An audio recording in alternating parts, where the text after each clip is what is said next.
ODI world cup 2023 का schedule announce होने के बाद वो भारतीय मीडिया और भारतीय क्रिकेट बोर्ड के करता धरता जो पिछले 48 घंटों से ये शामियाने और शादियाने बजा रहे थे कि देखिए जनाब हमने किस तरह पाकिस्तान को उसके जाल में फंसाया है। वो पाकिस्तान जो एशिया कप का हाइब्रिड मॉडल को लेकर बातें करता था और कहता था कि जनाब जो न्यूट्रल वेन्यू होगा वो पाकिस्तान डिसाइड करेगा, और इसके अलावा अगर भारत एशिया कप खेलने के लिए पाकिस्तान नहीं आता तो फिर पाकिस्तान भी न्यूट्रल वेन्यू का डिमांड करेगा और पाकिस्तान भी आईसीसी को यह कहेगा कि हमें सिक्योरिटी कंसर्न्स हैं और हम जनाब भारत ट्रैवल नहीं कर सकते, इसलिए हमारे जो मैचेस हैं वो बांग्लादेश में करवाए जाएं, और अगर बांग्लादेश में नहीं करवाने तो फिर कम से कम जो वेन्यूज हैं वो हमारी मर्जी के सिलेक्ट किए जाएं। लेकिन अब हमने जनाब वो पीसीबी जो बीसीसीआई को धमकियां लगा रहा था और कह रहा था कि हमें कोलकाता, चेन्नई और बेंगलुरु के अलावा किसी क्रिकेट स्टेडियम पर खेलना नहीं है, तो हमने जनाब उसको अहमदाबाद में भी उसका मैच रख दिया है और उसके अलावा जनाब हैदराबाद जो कि बैटिंग पैराडाइज समझा जाता है वहां पर भी उसका मैच रख दिया है।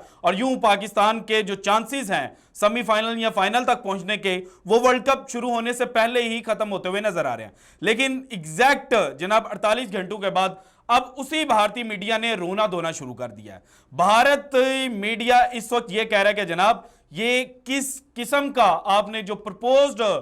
जनाब शेड्यूल दिया है जिसमें भारत के जो मैचेस हैं उनको आपने किस तरह से सिलेक्ट किया है, किस तरह से जनाब जो ग्राउंड्स हैं वो चुने हैं और किस तरह से जो इनिशियल मैचेस हैं उनको रखा गया है। आप चाहते हैं कि अगेन 2021 के टी20 वर्ल्ड कप में जिस तरह भारत के साथ हुआ था कि जनाब जो हमारे इनिशियल मैचेस थे वही तगड़ी टीमों के साथ रख दिए गए थे और उसके बाद हमें जनाब जो वर्ल्ड कप है उसके इनिशियल राउंड में ही बाहर जाना पड़ा था। सो अब यकदम जो भारतीय मीडिया है उसकी आंखें कैसे खुली हैं और क्या वाकई जो भारत में इस वक्त चर्चा हो रही है कि जनाब हम इस दफा अगेन जो वर्ल्ड कप है उसके सेमीफाइनल तक मुश्किल में पहुंचेंगे, उस के पीछे सारी कहानी क्या है ये आज की वीडियो में मैंने आपके साथ रखनी है। और पाकिस्तान के जो चांसेस हैं वो जनाब जो भारतीय मीडिया 0% पहले करार दे रहा था वो अब 70% तक कैसे पहुंच गया है ये भी आपको बताना है। लेकिन सबसे पहले जनाब भारतीय क्रिकेटर तो बहुत अच्छे थे लेकिन इंसान शायद उतने अच्छे नहीं निकले। गौतम गंभीर साहब ने रिसेंटली इंडिया में बैठकर एक इंटरव्यू दिया है, उसमें उन्होंने अपनी जो टीम है उसको भी क्रिटिसाइज किया। लेकिन जब उनसे पाक भारत सीरीज की बात हुई तो उन्होंने वहां पर एक बात की, उन्होंने कहा कि जनाब देखें जो पाकिस्तान और भारत के दरमियान क्रिकेट सीरीज है वो पीसीबी और जो बीसीसीआई है उन्होंने ऑर्गेनाइज करनी है, और चूंकि जो पाकिस्तान है वो बॉर्डर पर जिस तरह से टेंशन क्रिएट करता रहता है इसलिए किसी सूरत भी पाकिस्तान के साथ जनाब जो मैचेस हैं वो नहीं खेलने चाहिए। जब उनसे सवाल हुआ कि फिर जनाब ये जो आईसीसी के इवेंट्स होते हैं इसमें आप क्यों खेलते हैं, उन्होंने कहा जनाब मजबूरी है, क्योंकि ये जो आईसीसी के इवेंट्स हैं इनमें भारत का खेलना बहुत ज्यादा मजबूरी है। तो भाईजान आप जरा अपनी ऑडियंस को बताइएगा कि अभी रिसेंटली जब लेजेंड्स क्रिकेट लीग हुई थी उसमें एशियन लेजेंड्स थी, इंडियन लेजेंड्स थे और वर्ल्ड लेजेंड्स थे, उसमें तो किसी किस्म की आईसीसी की इन्वॉल्वमेंट में नहीं थी, उसमें तो सिर्फ पैसे का खेल था। लेकिन गौतम गंभीर साहब आप तो इंडियन लेजेंड्स को जनाब उनकी कप्तानी कर रहे थे और फिर शाहिद अफरीदी के साथ जिस तरह से टॉस आपने किया था और उसके बाद जो आपकी पिक्चर वायरल हुई थी उसने कई सवालों को जनाब खड़ा किया था, तो उस वक्त आपने एहतजाजन क्यों जनाब वो जो लीग थी उससे दस्तबरदारी नहीं ली थी। तो क्या यह समझा जाए कि जहां पर आपको अपना फायदा नजर आता है, चाहे वो पैसे का फायदा हो या चाहे कोई और फायदा, वहां पर आप पाकिस्तान के साथ क्रिकेट खेलना चाहते हैं, लेकिन जहां आपको लगे कि जनाब अगर हम पाकिस्तान के साथ खेलेंगे तो फिर जनाब पाकिस्तान को जो पैसे का फायदा है वो हो सकता है, इसलिए वहां पर आप अपने जो फौजी जवान हैं उनकी जनाब जो जिंदगियां जनाब जाती हैं उनको गिनवाना शुरू कर देते हैं और पॉलिटिकल पॉइंट स्कोरिंग जो है वो शुरू कर देते हैं और इस तरह से आप अपनी आवाम को भी चूरन बेच लेते हैं। और अब तो माशाल्लाह से आपने भारतीय जनता पार्टी को ज्वाइन कर रखा है और भारतीय जनता पार्टी का तो जनाब जो मोटिव है वो एक ही है, अखंड भारत और पाकिस्तान के खिलाफ जिस तरह का जहरीला प्रोपेगेंडा बीजेपी करती है इतना तो शायद कांग्रेस भी नहीं करती। सो इसलिए ये जो आप झूठा और अपने फायदे का चूरन बेचते हैं ना, इससे जरा बाज आ जाए। अब आते हैं जनाब असल टॉपिक की जानब। देखें पाकिस्तान क्रिकेट बोर्ड को कुछ रिजर्वेशंस थी। पाकिस्तान क्रिकेट बोर्ड ये चाह रहा था कि अहमदाबाद और हैदराबाद में हमारे मैचेस जनाब ना रखे जाएं, और दूसरा पाकिस्तान चाहता था कि पाकिस्तान का जो हाइब्रिड मॉडल है वो मंजूर किया जाए। लेकिन उसकी मंजूरी के बाद जिस तरह से भारत ने एक जनाब प्रोपेगेंडा किया और एक बात की कि पाकिस्तान तो घुटने टेकने पर मजबूर हो चुका है, और फिर यह भी कहा कि जनाब देखें अब हमने जो पाकिस्तान के मैचेस रखे हैं कि हैदराबाद का अगर एवरेज स्कोर चेक किया जाए तो वो 280 के अराउंड जाकर बनता है। उसके बाद देखा जाए तो अहमदाबाद में जनाब जो बॉलिंग फ्रेंडली पिच थी वो जरूर थी, लेकिन इस आईपीएल के बाद उसी जो पिच है उसको उखाड़ा भी जा रहा है और यहां पर एक नई पिच जो है वो इंस्टॉल की जाएगी, जिसको कहा जा रहा है कि जनाब ये बैटिंग फ्रेंडली हो सकती है, क्योंकि भारतीय जो है वो जानते हैं कि पाकिस्तान अगर जीतेगा तो पाकिस्तान अपनी बॉलिंग की बिना पर ज्यादा मैचेस जीतेगा, इसलिए ये बातें की जा रही थी। उसके बाद अगर आ जाए बेंगलुरु का क्रिकेट स्टेडियम, वो बजाहिर पाकिस्तान ने उसकी जो है वो पॉइंट आउट किया था, लेकिन वो भी बैटिंग फ्रेंडली है। उसके बाद चेन्नई की तरफ आ जाए, चेन्नई का स्टेडियम जो है वो हिस्टोरिक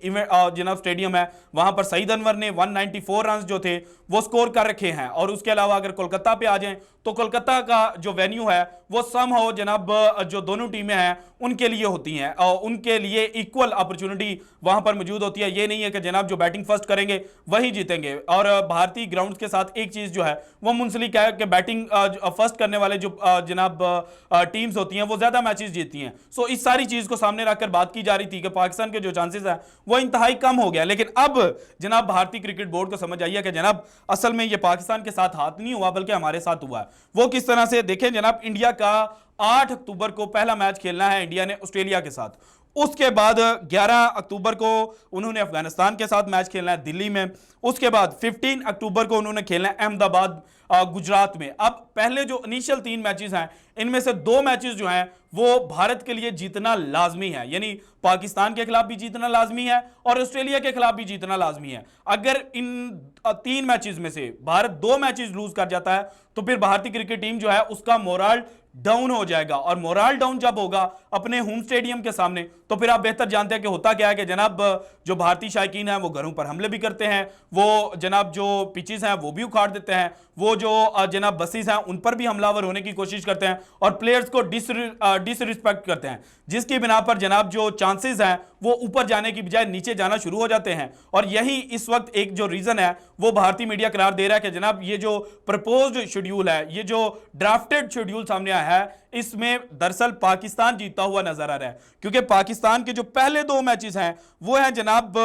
क्वालिफायर 1 और क्वालिफायर 2 टीम के साथ, और तीसरा मैच जनाब इंडिया के साथ है। अगर पाकिस्तान इनिशियली 2 मैच जीत जाता है और इंडिया के खिलाफ मैच हार भी जाता है तो फिर पाकिस्तान के पास पहले 3 में से 2 मैचेस जो हैं वो पाकिस्तान ने जीत रखे होंगे, लेकिन शर्त यह है कि जनाब पाकिस्तान पहले 2 मैचेस जीते और वहां पर भारत जो है वो पहले 2 मैचेस जो है वो हारे। अब अगर चांसेस की बात की जाए, पहले 2 मैचेस हारने के चांसेस दोनों टीमों में से देखे जाएं तो वो भारत के यहाँ ही है, क्योंकि ऑस्ट्रेलिया रिसेंटली जनाब मार्च के अंदर जो ओडीआई सीरीज कंक्लूड हुई थी इसमें इंडिया को घर में आकर 2-1 से हरा चुका है। और अगर क्वालिफाइड टीमों की बात की जाए उसमें श्रीलंका आ सकती है, वेस्ट इंडीज आ सकती है, और जो इस वक्त जनाब होस्ट कर रहे हैं जिम्बाब्वे, इन 3 टीमों में से 2 टीमों के जो क्वालिफाई करने के चांसेस हैं वो इंतहाई हाई हैं। लेकिन पाकिस्तान के पास इस वक्त चूंकि एशियन कंडीशंस हैं वहां पर पाकिस्तान इन टीमों के खिलाफ बेहतर खेल सकता है। सो पाकिस्तान के जो चांसेस हैं पहले 2 मैचेस में वो 90% है, जबकि भारत के जो पहले 3 मैचेस में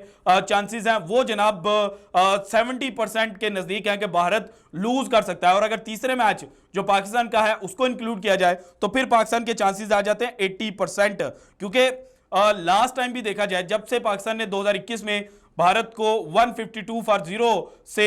जनाब हराया था, उसके बाद भारतीय टीम का जो है प्रेशर भारतीय क्रिकेट टीम वर्ल्ड कप के दौरान ले रही है, पाकिस्तान क्रिकेट टीम नहीं ले रही। सो यहां पर पाकिस्तान के चांसेस हाई हैं। और उसके अलावा एक और पॉइंट बड़ा इंपॉर्टेंट है कि पाकिस्तान का जो इंग्लैंड के खिलाफ मैच है ना वो जनाब जो लीग राउंड होगा उसका लास्ट मैच होगा, और जो इंडिया का मैच है वो है 11 नवंबर को क्वालिफाइड टीम के साथ। सो भारत के मैचेस जो हैं वो पहले खत्म हो जाएंगे, जबकि पाकिस्तान के मैचेस जो हैं वो एंड पर खत्म होंगे। सो इसलिए इस वक्त भारतीय मीडिया जो है वो ये शोर मचा रहा है कि जनाब साढ़े नाल हो गया हथ, साढ़े